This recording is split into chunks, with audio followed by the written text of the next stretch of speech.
during and after the Civil War were supposed to free African American slaves. It did something for about 10 years.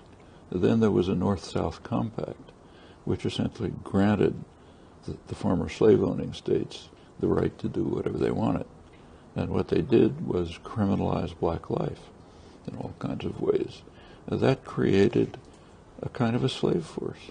In fact, one of the most interesting books on it, Douglas Blackman's, is called Worse Than Slavery or something like that. It threw mostly black males, but also women, into jail, where they become a perfect labor force, much better than slaves.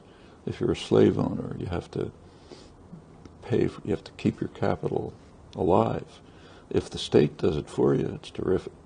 No strikes, no disobedience, perfect labor force. A lot of the American Industrial Revolution in the late 19th, early 20th century is based on that.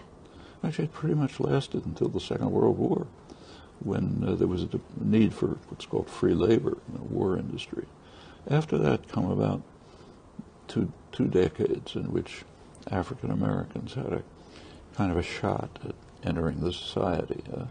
A black worker get a job in an auto plant. The unions were still functioning, maybe buy a small house, send his kid to college or something.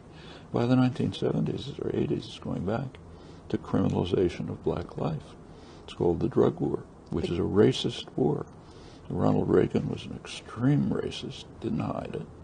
And the whole drug war, so-called, is designed from policing up to eventual release from prison to make it impossible for the black male community and more women to be part of the society. In fact, if you look at American history, the first slaves came in 1619. I mean, that's half a millennium. There have been about 3 or 4 decades in which African Americans had a limited degree of freedom.